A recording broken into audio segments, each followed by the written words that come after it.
Please turn your Bibles with me to 1 Peter chapter 3. 1 பேதுரு 3ஆம் அதிகாரத்தை வேதத்தை திருப்பிக் கொள்வோம். 1 Peter chapter 3, let me read to you verse 7. 1 பேதுரு 3ஆம் அதிகாரம் 7ஆம் வசனத்திலிருந்து வாசிக்கிறேன். Husbands likewise dwell with them with understanding, giving honor to the wife as to the weaker vessel, and as being heirs together of the grace of life, that your prayers may not be hindered. அந்தபடி புருஷர்களே, மனைவியானவள் பலவீன பாண்டமாய் இருக்கிறபடினால் உங்கள் ஜெபங்களுக்கு தடை வராதபடிக்கு நீங்கள் விவேகத்தோடு அவளுடனே வாழ்ந்து உங்களுடனே கூட அவர்களும் நித்திய ஜீவனாகிய கிருபையை சுதந்திரித்துக் கொள்ளுகிறானபடினால் அவளுக்கு செய்ய வேண்டிய கனத்தை செய்யுங்கள். We have been actually looking at the truth about marriage and family. திருமணமும் குடும்ப வாழ்க்கை என்ற சத்தியத்தை தான் நாம் பார்த்து கொண்டிருக்கிறோம். And the one particular concept that the Bible presents about marriage and family is that married couple together become heirs to the grace of this life. திருமணம் குடும்ப வாழ்க்கை குறித்து வேதம் கூறுகிற ஒரு முக்கியமான காரியம் என்னவென்று சொன்னால், திருமணமான கணவன் மனைவி இருவரும் இணைந்து தேவனுடைய கிருபையை சுதந்திரித்துக் கொள்ளக்கூடிய சுதந்திரவாளிகளாய் இருக்கிறார்கள். As a single person, everyone is an heir to the grace of life. இந்த நித்திய ஜீவனாகிய கிருபையை சுதந்திரித்துக் கொள்வதிலே தனியாளாய் இருக்கும் போதே நாம் ஒவ்வொருவரும் அதில் பெறக்கூடியவளாய் இருக்கிறோம்.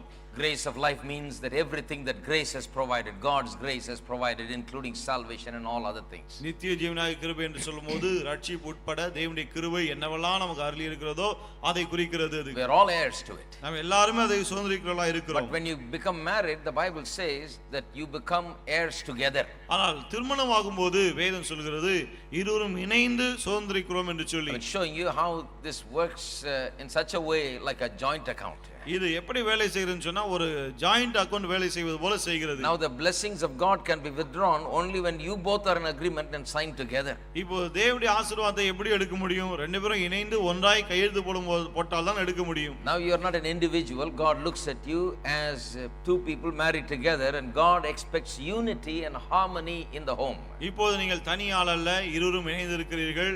தேவன் உங்கள் குடும்பத்திலே ஒற்றுமை இணக்கத்தை எதிர்பார்க்கிறார். In order to promote unity and harmony, and God knows how important that is, and that is why God has set it in such a way that whenever you want to receive all that God has provided for you, you must come in unity and harmony in order to receive it. இந்த ஒற்றுமையை ஒருமைப்பாட்டை தேவன் எவ்வாறு ஊக்குவிக்கிறார் என்று சொன்னால், எப்பொழுதெல்லாம் தேவனிடத்தில் நீங்கள் வந்து ஒரு காரியத்தை பெற்றுக்கொள்ள வேண்டுமோ ரெண்டு பேருமே இணைந்து ஒற்றுமையை வந்தால் தான் பெற்றுக்கொள்ள முடியும். So spiritual life becomes a mess when you have disagreement in the family. ஆகவே குடும்பத்திலே ஒத்துவராத சூழ்நிலை இருக்கும் என்று சொன்னால் பிறகு ஆவிக்குரிய வாழ்க்கை குழப்பமாய் போய் விடுகிறது. Because God has connected married life to success in life. ஏனென்றால் திருமண வாழ்க்கையை வாழ்க்கையில் உள்ள வெற்றியோடு கூட தேவன் இணைத்து விட்டிருக்கிறார். It is important to be in unity and harmony in the home. ஆகவே குடும்பத்திலே ஒற்றுமையாய் ஒருமனப்பாடோடு இருப்பது ரொம்ப முக்கியம். We've been considering this truth for quite a long time. வெகு நாட்களாக இந்த சத்தியத்தை நாம் பார்த்து வருகிறோம். Because it is such an important truth. ஏனென்றால் இது மிக முக்கியமான ஒரு சத்தியம். You know, I meet a lot of people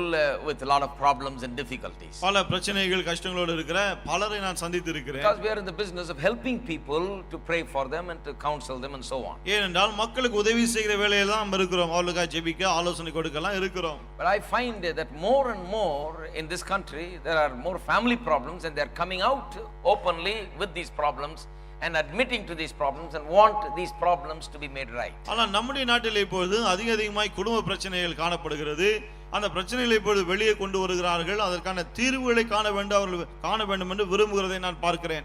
And it is because of that great need that is there in society we are preaching this. சமுதாயத்திலே இதை குறித்து ஒரு பெரிய தேவை இருக்கிறதுனால தான் இதை நாம் போதிக்கிறோம். Not only for married couples so that they may know, திருமணமான தம்பதிகள் அவர்கள் அறிந்து கொள்வதற்காக மட்டுமல்ல, but also for those who are going to be married, திருமணம் செய்து கொள்ள போக இருக்கிறார்களே அவர்களுக்காகவும் இது, so that you may know ahead of time, திருமணத்துக்கு முன்னாடியே நீங்க அறிந்து கொள்ளலாம், so that you may start it right and live it right. அப்போதான் ஆரம்பிக்கும் போதே சரியாய் ஆரம்பித்து அதை ஒழுங்காய் வாழ முடியும். So we've been looking at it from verse 1 onwards. ஆகவே முதலாம் வசனத்திலிருந்து நாம் இதை பார்த்து வருகிறோம். And first we considered about the truth about the wives and submission to the husband. முதலாவது மனைவிகள் புருஷருக்கு கீழ்ப்படிய வேண்டும் என்பதை குறித்து நாம் பார்த்தோம்.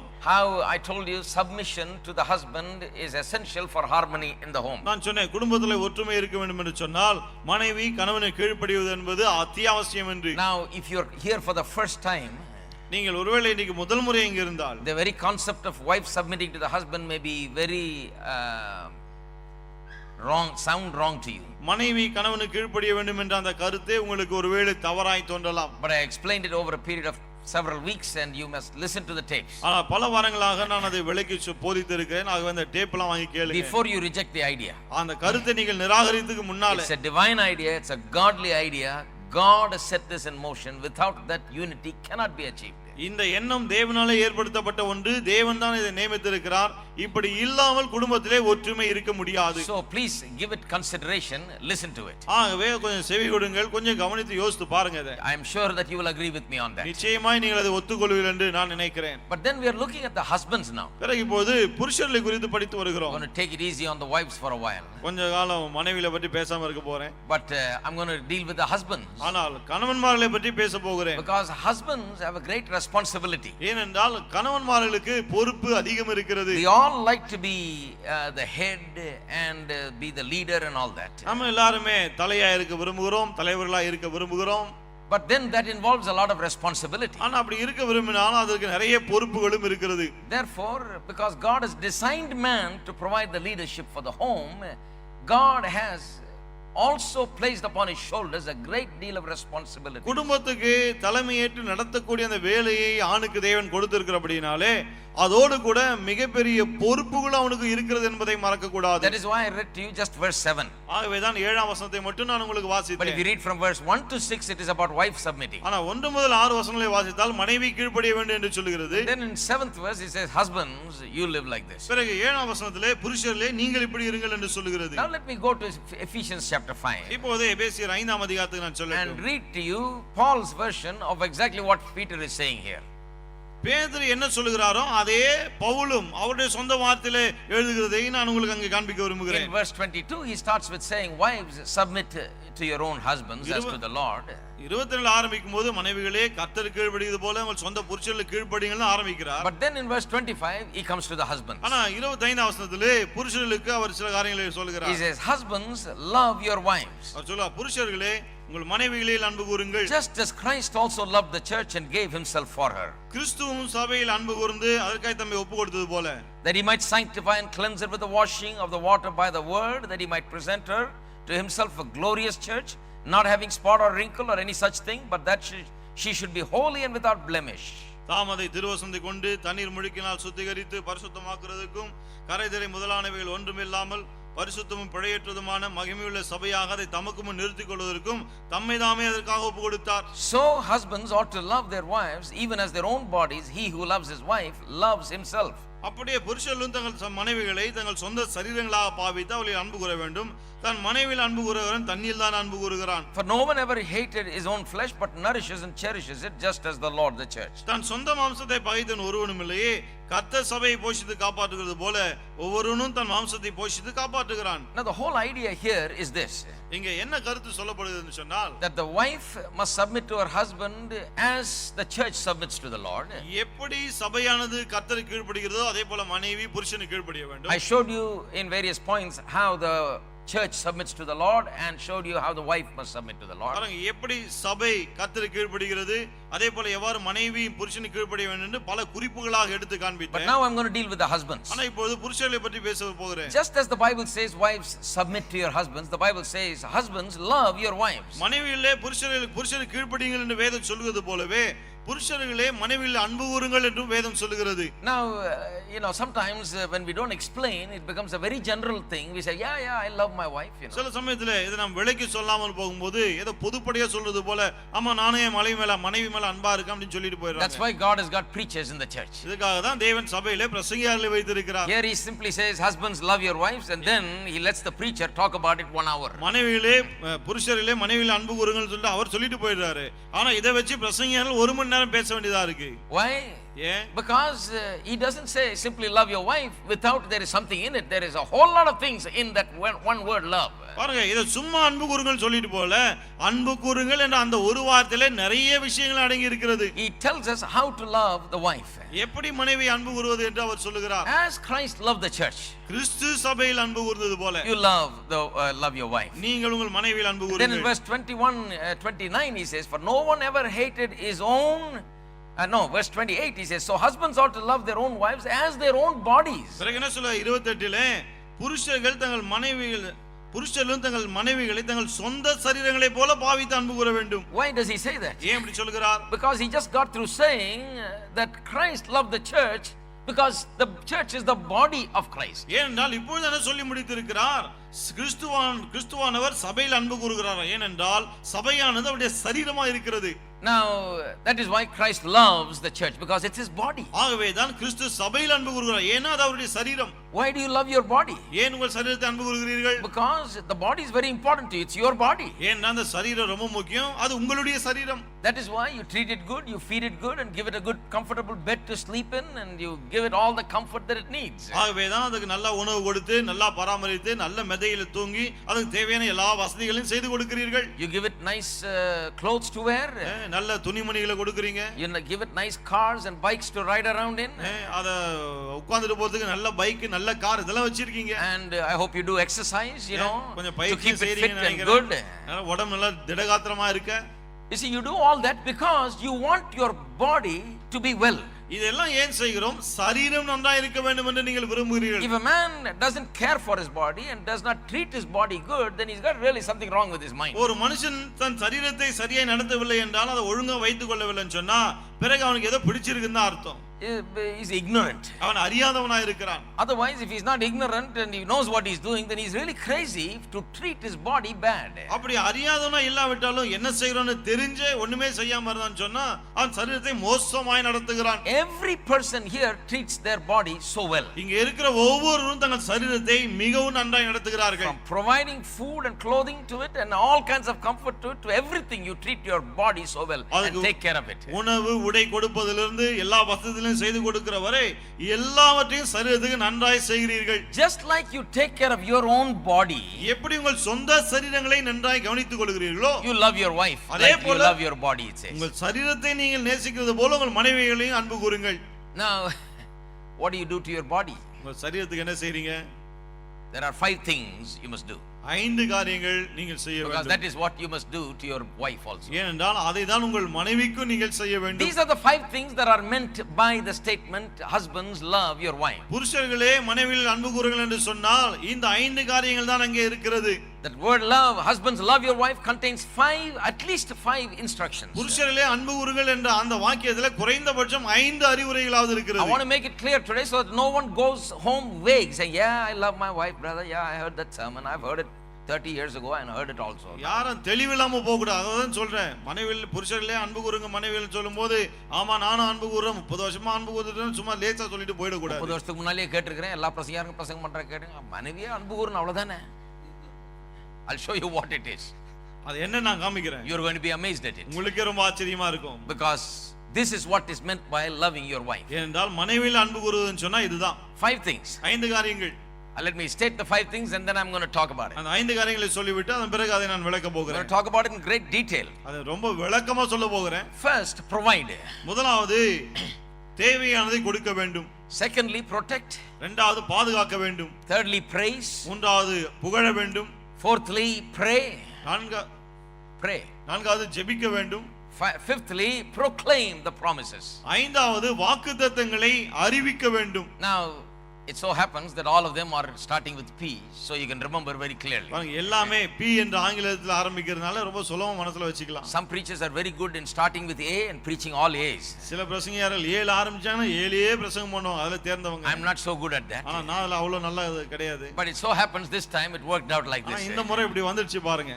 Provide, protect, தேவையானதை தர வேண்டும், பாதுகாக்க வேண்டும். Praise, pray and proclaim the promises. புகழ வேண்டும், ஜெபிக்க வேண்டும், வாக்குத்தத்தங்களை அறிவிக்க வேண்டும். Now you thought you already understood it.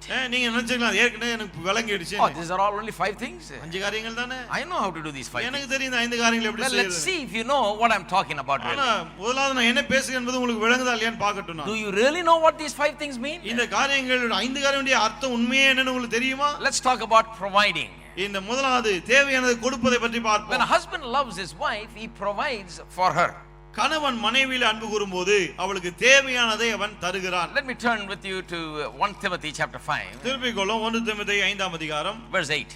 8ஆம் வசனம். 1 Timothy 5:8. 1 தீமோத்தேயு 5:8. But if anyone does not provide for his own, and especially for those of his own household, he has denied the faith and is worse than an unbeliever. ஒருவன் தன் சொந்த ஜனங்களையும் விசேஷமாக தன் வீட்டாரையும் விசாரியாமல் போனால் அவன் விசுவாசத்தை மறுதலித்தவனும் அவிசுவாசிலும் கெட்டவனுமாயிருப்பான். Now, when a person does not provide for his own, that is his wife and children, he is worse than an infidel. He has denied the Christian faith. He is not even a true Christian. ஒரு ஆள் தன்னுடைய மனைவி பிள்ளைகளை கவனியாமல் போனால், தேவையானதை தராவிட்டால் அவன் விசுவாசத்தை மறுதலித்தான், கிறிஸ்தவனே கிடையாது அப்படின்றார் அவர். Hello? Hello, You know any Christians like that? இப்படிப்பட்ட கிறிஸ்தவங்க யாரா தெரியுமா உங்களுக்கு? They are not Christians. அவங்க கிறிஸ்தவங்களே கிடையாது. If they are not taking care of their own. தங்களுடைய சொந்த ஜனங்களை விசாரிக்காமல் போனா. But let's talk about those people that think that they take care. ஆனா ஜனங்களை நான் நல்லா கவனிச்சுக்கிறேன்னு நினைச்சுக்கிறாங்களே, அந்த ஆட்களை பற்றி பேசுவோம். All right? சரியா? We think, yeah, I provide.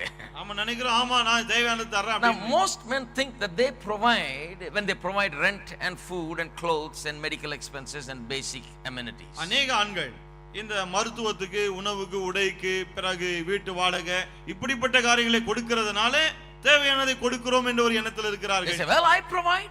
நினைக்கிறாங்க, நான் கொடுக்கிறேன்னு, I paid the rent. நான் தான் வாடகை கொடுத்தேன், I give her 100 rupees a day for meat and நான் everything. வீட்டு செலவுக்கு ஒரு நாளைக்கு 100 ரூபாய் கொடுக்கிறேன். And I buy her any clothes she wants.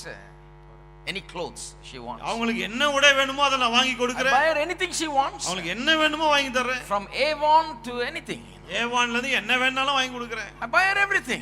எல்லாமே வாங்கி கொடுக்கிறேன். That is providing, brother. இதுதான் தேவையானதை கொடுப்பது அப்படின்றாங்க. Well, the question is, the Bible is not simply saying provide. It says, are you providing for your wife like you provide for your own body? வேதம் சும்மா மனைவிக்கு தேவையானதை கொடுங்கள்னு சொல்லல, உங்கள் சொந்த சரீரங்களை எப்படி நடத்துகிறீர்களோ அதுபோல உங்கள் மனைவிகளை நடத்தி கொடுக்கிறீர்களா என்று தான் கேட்கிறது. Love your wife as you love your own body. உங்கள் சொந்த சரீரங்களை அன்பு கூறுவது போல மனைவிகளை அன்பு கூறுங்கள். Now, how do you provide like that? எப்படி இது போல கொடுப்பது?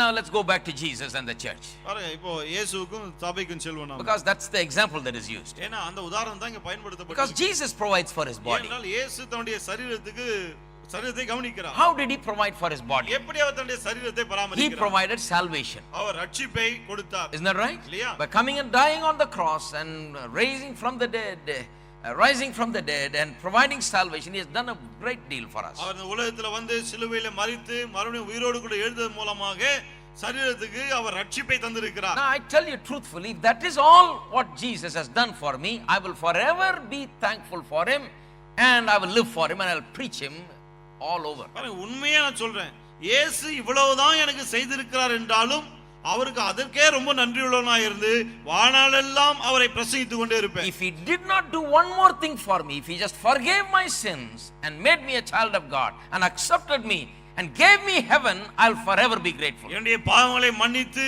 என்னை ஏற்றுக்கொண்டு தேவனுடைய பிள்ளையாக்கி அப்படியே இருந்திருப்பாருன்னு சொன்னா அதுக்கே என்னைக்குமா நன்றியுள்ளவனா இருந்திருப்பேன். அதை மட்டும் செய்திருந்தால் கூட நான் ரொம்ப நன்றி உள்ளவனா இருந்திருப்பேன். Even if he did that only one thing. அதை மட்டும் தான் அவர் செய்தார் என்றாலும் கூட. But ஆனால் the Bible tells us he did lot more.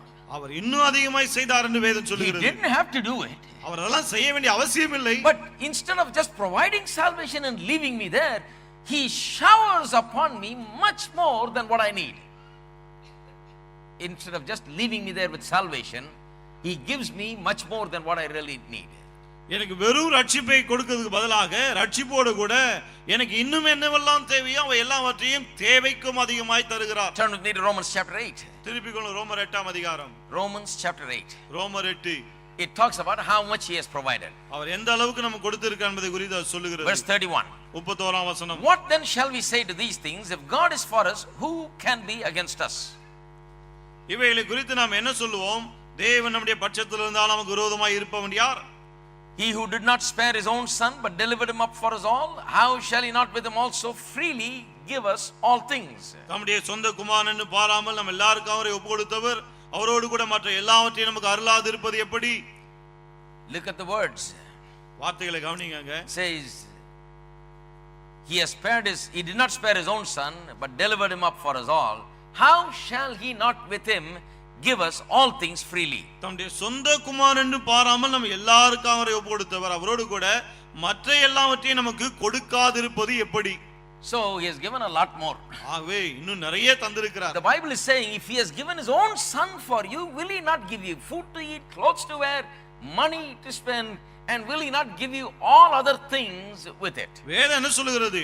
தன்னுடைய சொந்த குமாரனையே தந்திருக்கிறான்னு சொன்னால் பிறகு உண்ண உணவு, உடுக்க உடை, செலவழிக்க பணம், மற்ற காரியங்கள்லாம் தரமாட்டாரா? That is why I preach much more than just forgiveness of sin. ஆகவே தான் நான் வெறும் பாவ மன்னிப்பு மட்டுமல்ல, அதோடு கூட மற்ற பல காரியங்களையும் பிரசங்கிக்கிறேன். I preach healing and health and prosperity and blessings of God. ஆரோக்கியம், சுகம், செழிப்பு, தேவனுடைய ஆசீர்வாதங்கள் இதையெல்லாம் பிரசங்கிக்கிறேன். Some people are upset. Oh, he is a prosperity preacher. சிலருக்கு ஒரு கோபம், இவர் செழிப்பு பேசுறார் அப்படினு. Because he has given it, I am preaching it. அவரெல்லாம் கொடுத்திருக்கிறார், ஆகவே பிரசங்கிக்கிறேன். I am not the inventor of prosperity. செழிப்பை கண்டுபிடிச்சது நான் அல்ல. I am a little boy from India. பாருங்க, இந்தியால இருக்கிற ஒரு சின்ன ஒரு ஆள் நானே. It did not dawn upon my mind. இதெல்லாம் என்னுடைய மனதிலே உதிக்கவில்லை. But he has done it. ஆனால் அவர் செய்திருக்கிறார். He has given it. அவர் அதை கொடுத்திருக்கிறார். He has loved me. அவர் என்னை He has நேசித்திருக்கிறார். loved us. நம்மை நேசித்திருக்கிறார். That is why I preach it. ஆகவே தான் அதை He பிரசங்கிக்கிறேன். has given much more than what I basically need. அடிப்படையா எனக்கு என்ன தேவையோ அதற்கும் மேலாக அதிகமாய் தந்திருக்கிறார். That is why we are preaching much more than just forgiveness of sin and heaven. ஆகவே தான் வெறும் பாவ மன்னிப்பு பரலோகத்தை பற்றி மட்டும் பேசாமல் இன்னும் அதிகமாக நாம் பேசுகிறோம். Preach a lot more. நிறைய விஷயங்களை Come பேசுறோம். Sunday mornings I'm talking about success. ஞாயிறு காலையிலே வெற்றி குறித்து பேசுகிறேன். TV we are talking about prosperity. தொலைக்காட்சியிலே செழிப்பை பற்றி பேசுகிறோம். We're talking about how prayers are answered. எப்படி ஜெபங்களுக்கு பதில் கிடைக்கிறதுன்னு பேசுகிறோம். Because God has given us much more than what we basically need. ஏனென்றால் அடிப்படையே நமக்கு என்ன தேவையோ அதற்கும் மிக அதிகமாய் தேவன் நமக்கு தந்திருக்கிறார். Now the basic thing is this. பாருங்க, அடிப்படை காரியம் இதுதான். What verse 32 says is this, that he has given himself. 32 வசனம் என்ன சொல்கிறது? அவர் தம்மை தாமே கொடுத்திருக்கிறார். If he has given himself, then to give other things is easier, because he has given himself, things are much easier to give. அவர் தம்மை தாமே கொடுத்திருக்கிறபடினாலே மற்ற காரியங்களை, மற்ற பொருட்களை கொடுப்பது அவருக்கு ரொம்ப சுலபமாகி விடுகிறது. Now let me ask you. இப்போ உங்களை பார்த்து கேக்குறேன். Can your wife and children say this about you? உங்களுடைய மனைவியும் பிள்ளைகளும் உங்களை குறித்து இப்படி சொல்ல முடியுமா? I didn't ask you how many rupees you gave every day. ஒவ்வொரு நாளும் எவ்வளவு ரூபாய் கொடுத்தீங்க நான் கேட்கல. Whether you gave her fish or eggs or mutton or chicken. மீனை வாங்கி கொடுத்தீங்களா இல்லாட்டி கோழி வாங்கி கொடுத்தீங்களா முட்டை வாங்கி கொடுத்தீங்களான்னு கேட்கல. Whether you gave her silk sarees, அல்லது பட்டு புடவை வாங்கி கொடுத்தீங்களா, diamond rings, அல்லது வைர மோதிரம் வாங்கி கொடுத்தீங்களா? What I'm saying is, have you given yourself completely? என்ன கேட்கிறேன், உங்களையே முற்றிலுமாய் கொடுத்திருக்கிறீர்களா? Do you belong to her? நீங்கள் அவளுக்கு சொந்தமா? If somebody asks your wife, can she truly say he is mine? யாராவது உங்க மனைவி பார்த்து கேட்டா இவர் மெய்யாகவே என்னுடையவர் மனைவியால சொல்ல முடியுமா? He gives himself to me. அவர் தன்னையே எனக்காய் கொடுக்கிறார். He is available to me. He is mine. அவர் என்னுடையவர், எனக்காகவே இருக்கிறவர். If a person gives himself, then to give things and other things becomes very easy. ஒரு ஆள் தன்னையே கொடுக்கிறான்னு சொன்னா பிறகு பொருட்களையும் மற்ற காரியங்களையும் கொடுக்கிறது ரொம்ப சுலபம். If you have not given your whole self to this one wife, then it is very difficult to let go of things. உங்களுடைய இந்த ஒரு மனைவிக்கு உங்களை முழுமையாக நீங்கள் கொடுக்காவிட்டால் பிறகு மற்ற பொருட்களை அவர்களுக்கு கொடுப்பது ரொம்ப கஷ்டம். If your heart doesn't belong to her, உங்களுடைய உள்ளம் அவளுக்கு சொந்தமா இல்ல, don't love her with all your heart, முழு உள்ளத்தோட அவள் அன்பு கூறலன்னா, not given yourself completely, உங்களையே முழுமையே அவருக்கு தரவில்லை என்றால், then it becomes very difficult. Every little thing will be, she asked for 50 rupees. Yesterday only I gave you 100 rupees. பிறகு சின்ன சின்ன விஷயம் கஷ்டம். 50 ரூபாய் கேட்டா நேத்து தான அவ்வளவு கொடுத்தேன் அப்படினுவீங்க. The problem is not the rupees. The problem is, you are not completely given. பிரச்சனை ரூபாயில, பிரச்சனை என்ன, நீங்க முழுசா கொடுக்கல உங்களுக்கு உங்களை.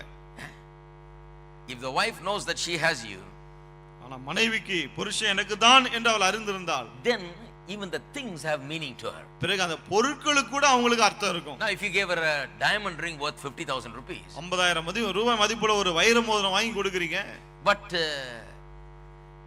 your heart is not wholly for her. ஆனா உங்களுடைய உள்ளம் முழுசா அவங்க மேல இல்ல. You're just giving it to shut her up a little bit. கொஞ்சம் வாயை மூட வைக்கிறதுக்காக அதை கொடுக்குறீங்க. Giving it because she's creating a lot of problems and raising a lot of issues. நிறைய பிரச்சனை உண்டு பண்றாங்க, சும்மா இத கேட்டுனே இருக்காங்க, அதை வாங்கி கொடுத்துறீங்க. Just give her this, at least you'll have peace for 1 month. சரி, இத வாங்கி கொடுத்தாலாவது ஒரு மாசம் சும்மா இருப்பாங்க, நிம்மதியா இருக்கலாம். Buy peace. ஆகவே சமாதானத்தை வாங்கிடுவோம். Now you think that ring will have meaning to her? இப்படி இருந்தா அந்த மோதிரத்துக்கு அர்த்தம் இருக்கும்னு நினைக்கிறீங்களா? The ring may be worth 50 lakhs, it has no meaning to her. What makes the ring meaningful to her is your love for her, that you have given yourself wholly to her. அந்த மோதிரம் 50 லட்சம் ரூபாய் இருந்தாலும் அதுக்கு அவங்களுக்கு அர்த்தமே இருக்காது. ஏன்னா நீங்க உங்களை முழுசா கொடுத்தால் தான் நீங்க போடுற மோதிரத்துக்கு அர்த்தம் இருக்கும். That is why some wives leave rich husbands. ஆகவேதான் சில மனைவிகள் பணக்கார புருஷங்களையும் விட்டு போயிடுறாங்க. You think, oh, she's crazy, he's a rich man, why did she leave him? நீங்க நினைக்கலாம் என்ன பைத்தியம் முடிச்சிருச்சா, பணக்காரனா இருக்கானே இவனை விட்டு போறாங்களேன்னு. Because the man's heart is not for her and he does not give himself to her. ஏன்னா அந்த புருஷனுடைய உள்ளம் அவள் மேல் கிடையாது, நம்ம முழுசா அவளுக்கு நாம கொடுக்கிறது இல்ல. And you talk to him and he has a wrong idea about providing. He thinks in the worldly ways about providing. அவங்கிட்ட இந்த கொடுக்கிறதை பற்றி பேசி பாருங்க, உலக பிரகாரமா தான் கொடுக்கிறதை பற்றி அவன் யோசிப்பான். But this is Bible. ஆனா இது வேதாகமம். The Bible says love your wife as you love your own body. வேதம் என்ன சொல்லுது? சொந்த சரீரங்களை நேசிக்கிறது போல மனைவியை நேசியுங்கள். Love your wife as Christ loves the church. கிறிஸ்து சபையில் அன்பு கூறுவது போல மனைவியில் அன்பு கூறுங்கள். Christ gave himself for the church. கிறிஸ்து தம்மைதாமே சபைக்கு ஒப்பு கொடுத்தார். To die for the church. சபைக்காய் மரித்தார். That's how you love your wife. இந்த இப்படியாக தான் நீங்கள் மனைவியை நேசிக்க வேண்டும். So this is a concept you'll never hear outside. You never go to a psychologist and a marriage counselor and hear these things. பாருங்க இந்த காரியங்களை எல்லாம் வெளியே கேட்க முடியாது. மனோதத்துவ நிபுணர், திருமண ஆலோசகர்கள் இவங்க எல்லாம் போனா அதெல்லாம் சொல்லி தர மாட்டாங்க. Because this is the Bible concept. ஏனென்றால் இது வேதம் கூறுகிற கருத்து. The Bible is not an ordinary thing. It is God, the maker of heaven and earth and the maker of men writing here. வேதம் ஒரு சாதாரண காரியம் அல்ல. எல்லா மனுஷனை உண்டாக்கினவர் அவர்தான் மனுஷனை குறித்து இப்படி எழுதி வைத்திருக்கிறார். Now we have the blessings of God. தேவனுடைய ஆசீர்வாதங்கள் நமக்கு இருக்கு. You are here and many of you have enjoyed God's many blessings. பலங்க இருக்கீங்க, உங்களில் अनेகர் தேவனுடைய பல ஆசீர்வாதங்களை அனுபவித்திருக்கிறீர்கள். Good work, நல்ல வேலை இருக்கு, good income, நல்ல வருமானம் இருக்கு, good business, நல்ல வியாபாரம் நடக்குது. God has blessed you day by day more and more and beyond anything that you can ever imagine. தேவன் ஒவ்வொரு நாளும் உங்களுடைய கற்பனைக்கு எட்டாத அளவுக்கு உங்களை ஆசீர்வதித்து கொண்டே வருகிறார். You are happy, சந்தோஷமா இருக்கீங்க. many of you are happy, உங்களில் பல சந்தோஷமா இருக்கீங்க, இல்லையா? Now does the things have meaning? ஆனா அந்த பொருட்களுக்கு அர்த்தம் இருக்கா? Your cars, your bikes and your houses and flats, do they have meaning? உங்களுடைய கார், உங்களுடைய பைக், உங்களுடைய வீடு, உங்களுடைய ஃபிளாட் இதுக்கெல்லாம் அர்த்தம் இருக்கா? You see, they are just things. பாருங்க இவைங்க எல்லாம் வெறும் பொருட்கள். But they have meaning. I appreciate them because God has loved me and given these things to me. ஆனால் அவைகளுக்கு அர்த்தம் இருக்கு, ஆகவே தான் நான் அதை மேன்மை பாராட்டுகிறேன். ஏனென்றால் தேவன் என்னில் அன்பு கூர்ந்து அவைகளை எனக்கு தந்திருக்கிறார். It is his love that's the most important thing. அவருடைய அன்பு தான் ரொம்ப முக்கியமான காரியங்க. His love gives meaning for the things that I possess. அவருடைய அன்பு தான் நான் வைத்திருக்கிற பொருட்களுக்கு அர்த்தம் கொடுக்கிறது. Amen. Amen. That's the way in marriage. திருமணத்துல அப்படிதான். That's why the Bible says husbands love your wife as Christ loved the church. ஆகவே தான் வேதம் சொல்லுது புருஷர்களே கிறிஸ்து சபையில் அன்பு கூறுவது போல மனைவியில் அன்பு கூறுங்கள் என்று. So when it doesn't happen, ஆக அப்படி நடக்காமல் போகும்போது all kinds of things happen, including divorce. பலவிதமான காரியங்கள் நடக்கிறது, விவாகரத்து உட்பட. Because things don't work out well when you don't live by God's word. ஏன்னா தேவனுடைய வார்த்தையின்படி வாழாமல் போகும்போது காரியங்கள் சரிப்படாமல் போய் விடுகிறது. Then what do people do? பிறகு மக்கள் என்ன செய்றாங்க? Say, well, I'll marry another person. இன்னொரு ஆளை கல்யாணம் பண்றேன்றாங்க. But when they go to another person, it's even worse sometimes. இன்னொரு ஆள் கிட்ட போகும்போது இதை விட அது மோசமா இருக்கு. Like one person said, well brother, I was married previously, now I have learned a big lesson. பாருங்க ஒருத்தர் சொன்னார், முன்னாடி நான் கல்யாணம் பண்ண பிரதர், ஆனா இப்போ ஒரு பெரிய பாடத்தை கற்றுக்கொண்டேன். Said, what lesson have you learned? என்ன பாடம்னு கேட்டேன் நான். I know what men are. ஆம்பளைங்கன்னா எப்படி எனக்கு தெரியும். I know how to deal with these terrible fellows now. இந்த பயங்கரமான ஆம்பளைங்கிட்ட எப்படி நடந்துக்கணும் இப்போ எனக்கு தெரியும் நாங்க. I know how to twist him and turn him. எப்படி அவர் கையை முறுக்குறது எனக்கு தெரியும். I have to start it right. Last time I missed it because I didn't catch a hold of his head in the beginning itself. கடந்த முறை விட்டேன் நான், ஆரம்பத்திலே கழுத்தை பிடிக்காம விட்டுட்டேன் நான். Now I'll do it from the beginning. இப்போ ஆரம்பத்திலே பிடிச்சிறேன். I have learned it. அத கற்றுக்கொண்டேன் நாங்க. Now she's learned the wrong thing. பாருங்க தவறான காரியத்தை கற்றுக்கொண்டிருக்காங்க. So she is entering into a second marriage with excess baggage already. ஆகவே இரண்டாவது திருமணத்துக்குள்ள போகும்போதே தேவையில்லாத மூட்டை முடிச்செல்லாம் இருக்கு. That is why in countries like US where they have real statistics about the second marriages and how well they do, they say that second marriages have a lot more problems than the first one. ஆகவே தான் பாருங்க America போன்ற நாடுகள்ல இரண்டாவது திருமணம் செய்து கொள்வது பற்றி நிறைய புள்ளி விவரங்கள் எடுத்திருக்காங்க. அதுல பார்த்தா இரண்டாவது திருமணம் செய்து கொண்டவங்களுக்கு நிறைய பிரச்சனைகள் இருக்கு. Because at least the first time she didn't know anything. ஏன்னா முதல் முறை ஒண்ணும் தெரியாம போச்சு. But now she knows all the wrong stuff. இப்போ தப்பா தெரிஞ்சு வச்சிருக்காங்க. She comes with all the resentment and bitterness and ideas and all kinds of things that she thinks is great wisdom. பாருங்க இப்போ அந்த கசப்பு மனஸ்தாபம் போன்ற பல காரியங்கள் உள்ள இருக்கு. இதெல்லாம் பெரிய ஞானம் நினைச்சிட்டு அதோட கூட வர்றாங்க. But since they never go to church and since the church hardly ever speaks about these things very clearly and spend time on these things, they never learn that the problem is that they don't give themselves wholly to one another. That's the problem. ஆனால் அவர்கள் சபைக்கு போகாதனால அல்ல சபைக்கு போனாலும் சபையில இதெல்லாம் ரொம்ப தெளிவா பேசாதனால அவர்கள் தங்களை தாங்களே முழுமையாய் ஒப்பு கொடுக்காததான் அந்த பிரச்சனைக்கெல்லாம் காரணம் என்பதை அறியாமல் இருக்கிறார்கள். They go to church and they sing the songs. சபைக்கு போறாங்க, பாட்டெல்லாம் பாடுறாங்க. And they hear some sermons. சில நல்ல பிரசங்கெல்லாம் கேக்குறாங்க. But life issues are not being dealt with. ஆனால் வாழ்க்கையின் பிரச்சனைகள் பற்றி அங்க பேசப்படுகிறது இல்லை. That is why I'm constantly staying on life's issues. ஆகவேதான் நான் எப்போதுமே வாழ்க்கையின் பிரச்சனைகளை பற்றியே பேசிட்டு இருக்கேன். Because I know when you come in here you are coming with some need. ஏன்னா எனக்கு தெரியும் நீங்க உள்ள வரும்போதே ஏதோ ஒரு தேவையோடு இங்க வருகிறீர்கள். You are coming here because you need to know something. ஏதோ ஒன்று அறிய வேண்டும் என்ற ஒரு எண்ணத்தோடு தான் இங்க வருகிறீர்கள். You come here because God loves you and God wants to make you better. தேவன் உங்களை நேசிக்கிறார் இன்னும் சிறப்படைய செய்ய விரும்புகிறார் என்று அறிந்தவர்களாய் இங்கே வருகிறீர்கள். You cannot become better in your marriage or in any other aspect of your life without the word of God. தேவனுடைய வார்த்தை இல்லாமல் திருமணமானாலும் சரி வாழ்க்கையில வேற எந்த காரியமானாலும் சரி அதிலே நீங்கள் சிறப்படையவே முடியாது. That's why I'm talking about it. நான் வேதத்தை பற்றி பேசிக் கொண்டிருக்கிறேன். The problem is, my friend, is not just what you gave and how much you gave and all that stuff.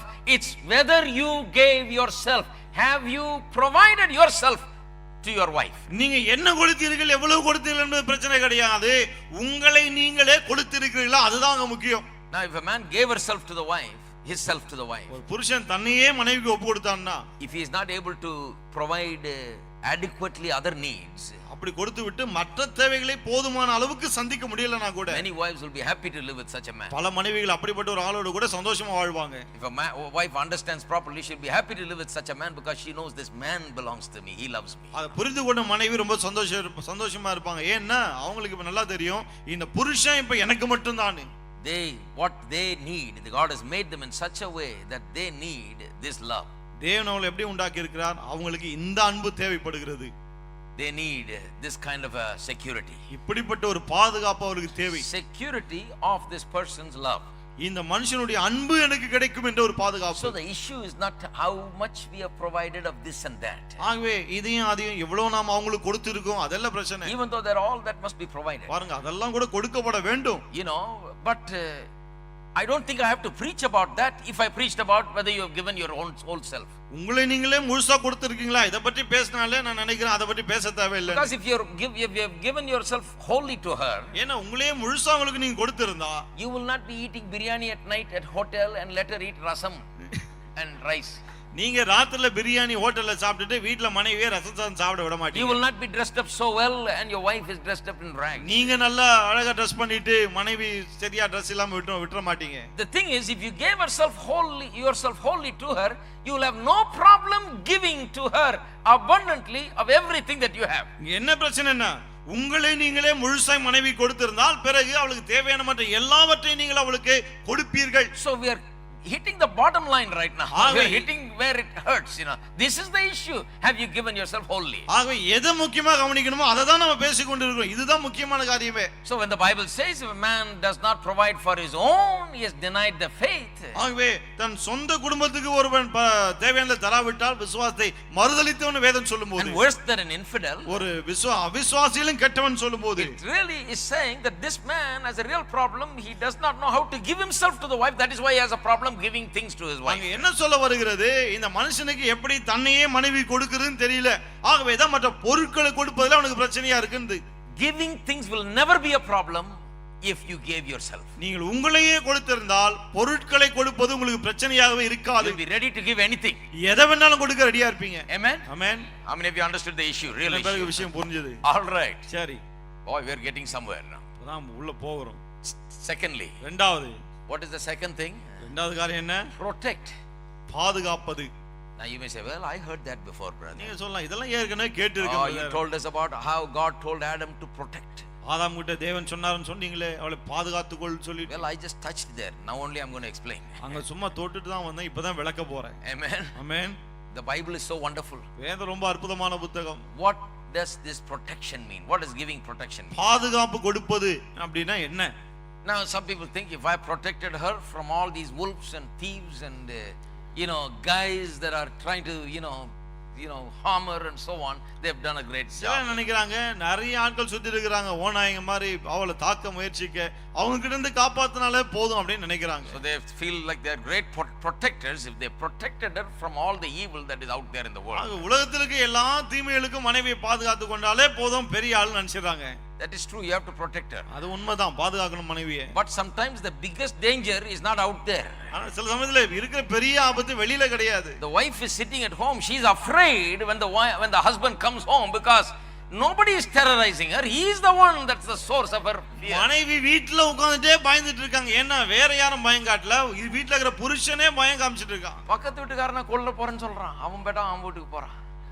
இந்த புருஷன் எப்போ ஐயோ இன்னைக்கு வரக்கூடாது ஆண்டவரே, வரும்போது குடிக்காம வரணும் ஆண்டவரே, நல்ல மூட்ல வரணும் ஆண்டவரே. She is praying, hoping that this man will come in good mood and will not drink and will not come to fight and will not come to terrorize her and beat her and all that. புருஷன் நல்ல மூட்ல வரணும், குடிக்காம வரணும், வந்து அடிக்க கூடாது, இப்படி எல்லாம் ஜெபம் பண்ணிட்டு இருக்காங்க. No, we are laughing here, sitting here and laughing, but but really, there are homes that live every day with this fear. Children live with fear and wives live with fear. இங்க உட்கார்ந்து நாம் சிரித்து கொண்டிருக்கிறோம், ஆனா பல குடும்பங்கள் அப்படி இருக்கு.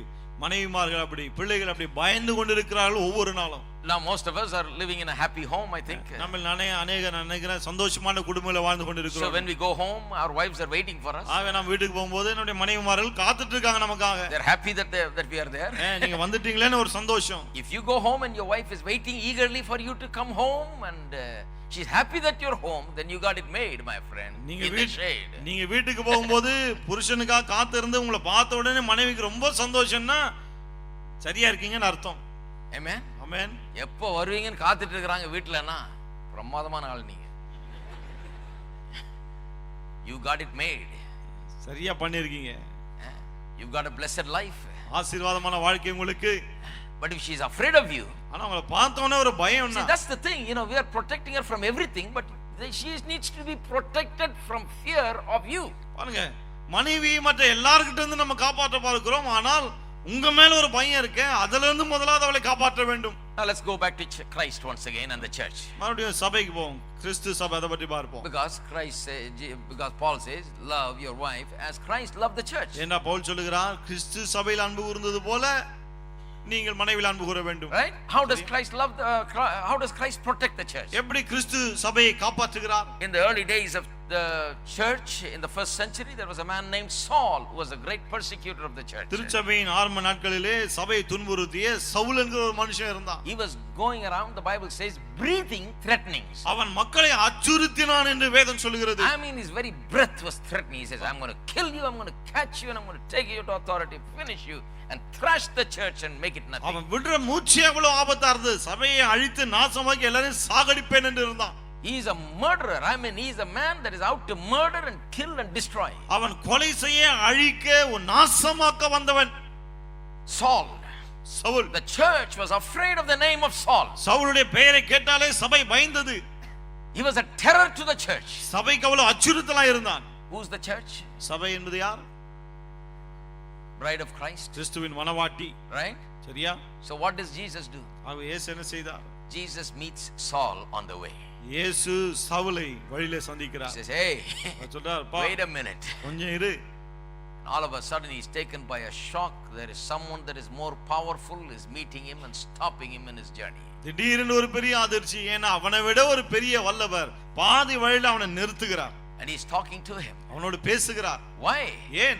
Why this God of heaven, God who made the heaven and earth, talking to an ordinary man? பரலோகத்தின் தேவன், வானத்தையும் பூமியையும் உண்டாக்கினவர் ஏன் இந்த சாதாரண ஒரு மனுஷன்கிட்ட பேசணும்? He says, Saul, Saul, why do you persecute me? அவர் கேட்கிறார், சவுலே, சவுலே, நீ ஏன் என்னை துன்பப்படுத்துகிறாய்?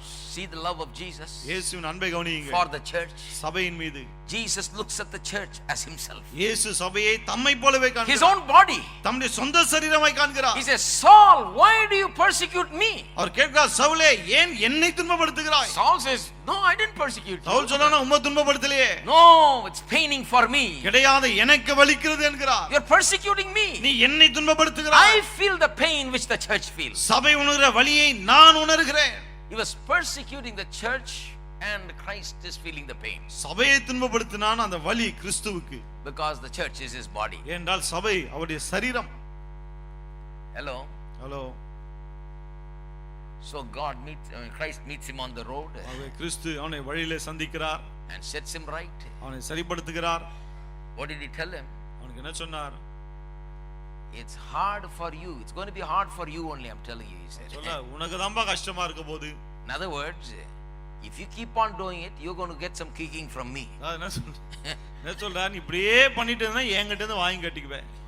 If anybody disturbs your wife, would you feel like saying something like that? யாராவது வந்து மனைவி இப்படி சீண்டிட்டே இருந்தா இப்படி தான சொல்லணும்னு தோணுது இல்ல? Someone persecuted your wife, would you feel like saying, hey, you just, யாராவது மனைவி வீட்டை வந்து ஏதாவது வாலாட்ட நினைச்சா இப்படிதான் உங்களுக்கு தோணுது சொல்லணும். உச்சந்தலையில இருந்து உள்ளங்கால் வரைக்கும் வலிக்கும், ஜாக்கிரதை. We feel like saying it. சொல்லணும்னு தோணுது நமக்கு. Because it's your wife. ஏன்னா அது உங்களுடைய மனைவி. You can't just say, praise the Lord, brother.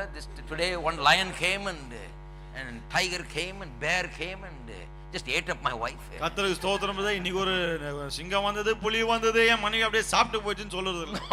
கிடையாது. You will take anything you can and go after it. இருக்குது எதையாவது எடுத்துட்டு பின்னாடியே போவீங்க. Because it's your wife and your children. ஏன்னா அது உங்களுடைய மனைவி, உங்களுடைய பிள்ளைகள். Isn't that right? இல்லையா? Kill that lion. சிங்கத்தை சாகடிங்க. Kill that tiger. அந்த புலியை சாகடிங்க. So Jesus tells him, Saul, இயேசு சொல்றார், சவுலே, for you to kick against the pricks. முள்ளுல உதைக்கிறது உனக்கு கஷ்டம். You are kicking against the pricks. நீ முள்ளை எதிர்த்து உதைக்கிற. You are going to suffer if you keep on doing this. இப்படியே செஞ்சிட்டு இருந்தா உனக்கு தான் கஷ்டம். Thank God Saul understood. கர்த்தருக்கு ஸ்தோத்திரம், பவுலுக்கு விளங்கிடுச்சு அது. From that day he stopped persecuting the church. அன்னையிலிருந்து சபையை துன்பப்படுத்துவதை நிறுத்தினான். And he understood that this church belongs to someone who loves this church so greatly and joined the church. இந்த சபையானது இது அதிகமாக நேசிக்கிற ஒருத்தருக்கு சொந்தம் நாம புரிந்து கொண்டு சபையில வந்து சேர்ந்துட்டான். Are you there? இருக்கீங்களா?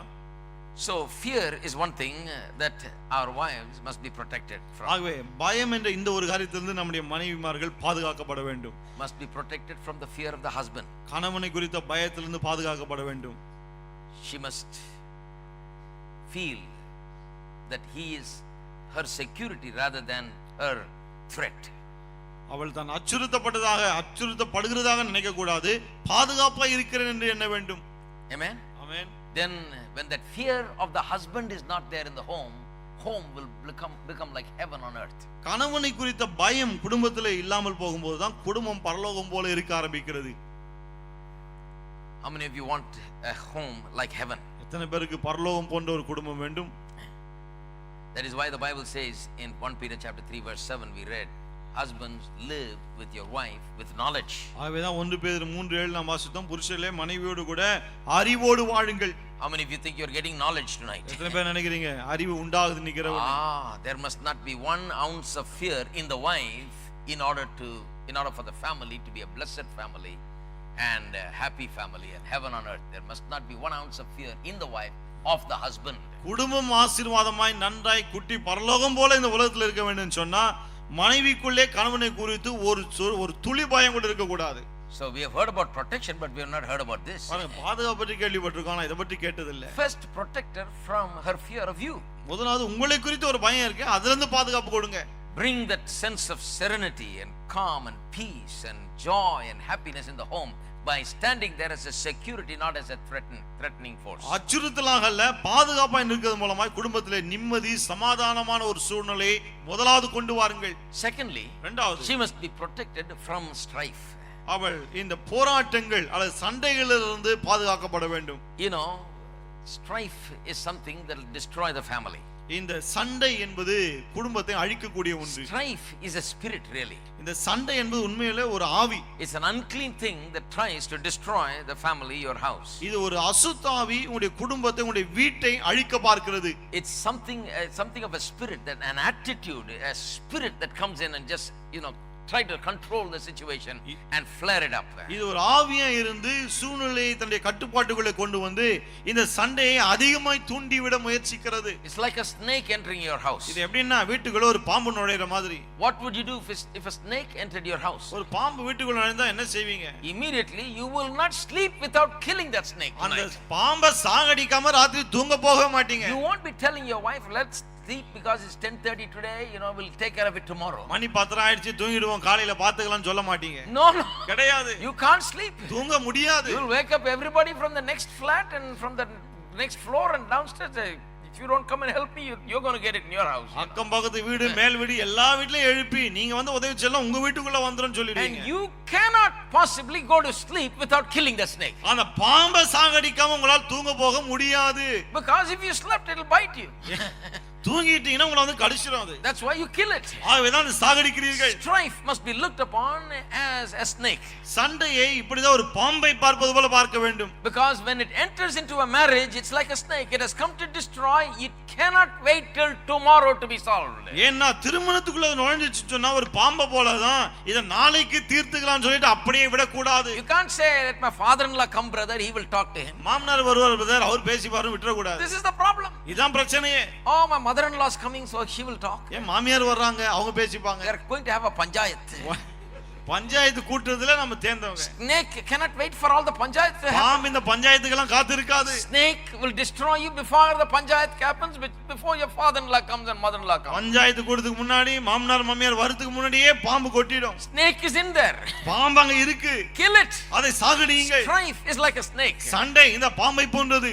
Amen. Amen. If you got strife today, இன்றைக்கு உங்களுக்கு சண்டைன்னா destroy it today. இன்றைக்கே அதை அழித்து விடுங்கள். Destroy it in the next few moments, my friend, otherwise it will destroy. அடுத்த சில வினாடிகளிலே அதை அழித்து விடுங்கள், இல்லாவிட்டால் அது உங்களை அழிக்கும். Because it will get you before you get her if you don't watch. நீங்க கவனமா இல்லன்னு சொன்னா நீங்க அதை பிடித்து முன்னாடி உங்களை வந்து பிடிச்சிரும் அது. All right.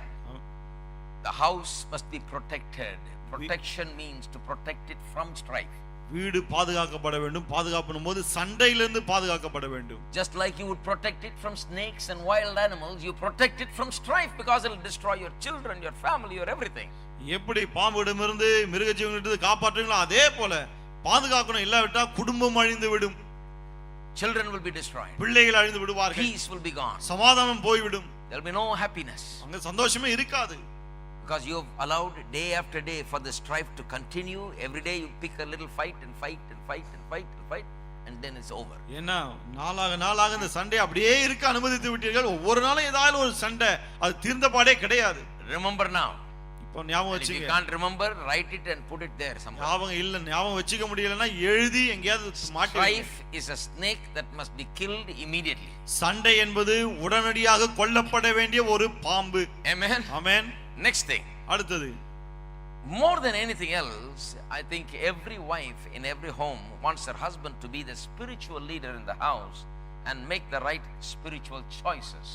மற்ற எந்த காரியத்தை காட்டிலும் கணவன் வீட்டிலே ஆவிக்குரிய தலைவனாய் இருந்து ஆவிக்குரிய விஷயங்களில் சரியான காரியங்களை செய்ய வேண்டும் என்று மனைவி எதிர்பார்க்கிறார். We're still talking about protection. பாருங்க, இன்னமும் பாதுகாப்பு பற்றி தான் The பேசுறோம். meaning of protection. பாதுகாப்பின் அர்த்தத்தை குறித்து. Mainly protecting from yourself. குறிப்பா உங்ககிட்ட இருந்து அவளை பாதுகாக்கணும். So that she doesn't have fear of you. அப்ப உங்களுக்கு குறித்த பயம் அவங்களுக்கு இருக்காது. Protecting from any strife that may enter in between you and her. பிறகு உங்களுக்கு மனைவிக்கிட்டே சண்டை நுழையாதபடிக்கு பாதுகாக்க வேண்டும். Thirdly, மூன்றாவது, there is protection in able decision making where you take the leadership and make the decision for the family. நீங்கள் குடும்பத்தின் சார்பிலே சரியான ஒரு தீர்மானத்தை எடுக்கும்போது அதுவும் ஒரு பாதுகாப்பா இருக்கிறது. Now the man has been appointed by God as the leader to lead the family. பாருங்கள், குடும்பத்தை நடத்தும்படியாக இந்த புருஷன் தான் தலைவனாய் தேவனால் நியமிக்கப்பட்டிருக்கிறான்.